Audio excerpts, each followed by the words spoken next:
தாய் தமிழ் உறவுகளுக்கு வணக்கம். முதலமைச்சரோடு மோதல்,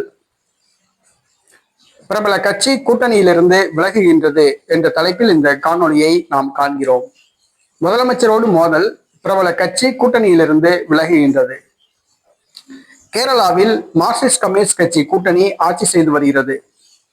பாரதிய ஜனதா கட்சியின் கொள்கைகளில் ஒன்றான தேசிய கல்விக் கொள்கை PM ஸ்ரீ திட்டத்தில் இந்தியா கூட்டணி கட்சிகள் கையெழுத்திடவில்லை. தமிழ்நாட்டில் திமுக கூட கையெழுத்திடவில்லை. ஆனால் மார்க்சிஸ்ட் கம்யூனிஸ்ட் கட்சி தேசிய கல்விக் கொள்கையை ஆதரித்து PM ஸ்ரீ திட்டத்தில் கையெழுத்திட்டு அதில் இணைந்துள்ளது.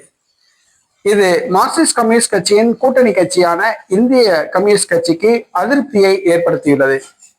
தங்களுடைய கூட்டணி கட்சிகளுடன் கலந்து ஆலோசிக்காமல் மார்க்சிஸ்ட் கம்யூனிஸ்ட் கட்சி இந்த முடிவை எடுத்துள்ளதாக கூறுகிறது. அதே நேரத்தில் தன்னுடைய கொள்கையை மாற்றி பாரதிய ஜனதா கட்சி பின்னால் மார்க்சிஸ்ட் கம்யூனிஸ்ட் கட்சி பயணிக்கிறது என்று குற்றம் சாட்டுகிறது. ஆகவே PM ஸ்ரீ திட்டத்தில் மார்க்சிஸ்ட் கம்யூனிஸ்ட் கட்சி கையெழுத்திட்டது இந்திய கம்யூனிஸ்ட் கட்சிக்கு அதிருப்தியை ஏற்படுத்தியுள்ளது. ஆக மார்க்சிஸ்ட் கம்யூனிஸ்ட் கட்சி கூட்டணி அமைச்சரவையிலிருந்து விலக இந்திய கம்யூனிஸ்ட் கட்சி முடிவு செய்துள்ளது. மேலும் மார்க்சிஸ்ட் கம்யூனிஸ்ட் கட்சி கூட்டணியிலிருந்தும் விலக முடிவு செய்துள்ளது. கேரளாவில் மார்க்சிஸ்ட் கம்யூனிஸ்ட் கட்சி கூட்டணி உடைகிறது. இன்னும் சட்டசபை தேர்தலுக்கு 6 மாத காலம்தான் உள்ளது. ஆட்சி கவிழுமா என்பது தெரியவில்லை. பொறுத்திருந்து பார்ப்போம்.